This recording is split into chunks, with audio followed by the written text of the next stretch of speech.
Today I am speaking with Dr. Ahmed Ogwell Ouma. He is the acting director of the Africa Centers for Disease Control and Prevention, and he will give us more insight. Welcome to Africa 54, Dr. Ouma. Thank you for having me. Experts are sounding the alarm on the reemergence of diseases that are vaccine preventable, like cholera and Ebola.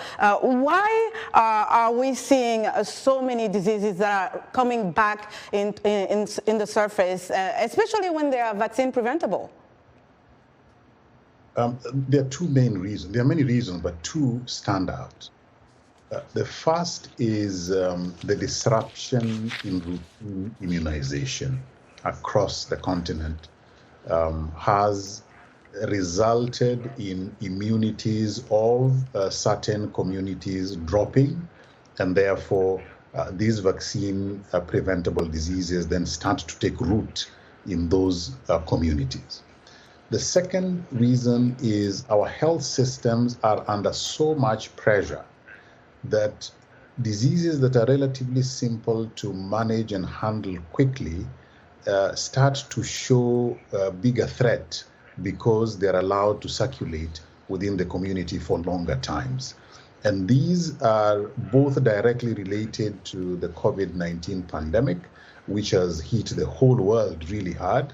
And here on the continent, we are seeing these two phenomena contributing to the increase in some of these diseases that could very well be managed much more easily.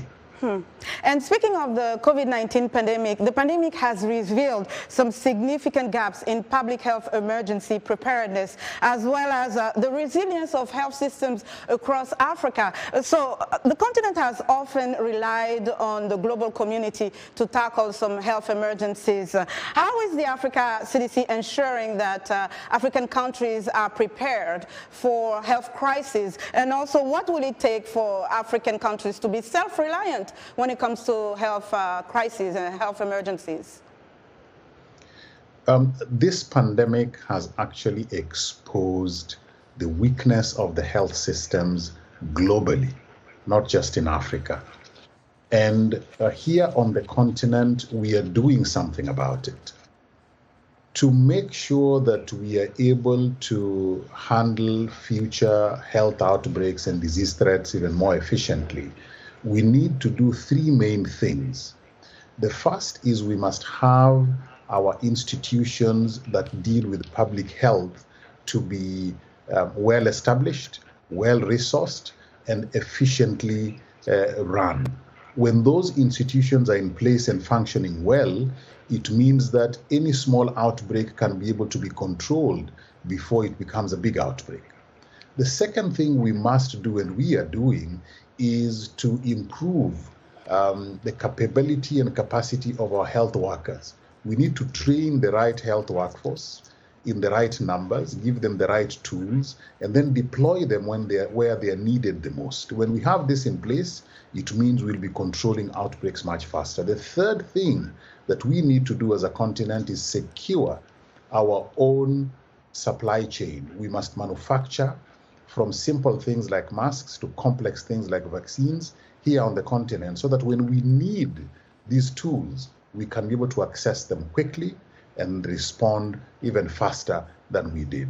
And these are some of the things that we are doing on the continent to address the weaknesses. And we're running out of time, but an analysis by the WHO has showed that there has been a 63% increase in zoonotic diseases in Africa from 2012 to 2022 compared to the 10 years prior. Why are we seeing this increase in zoonotic diseases, and what can be done to lower the risk of such diseases?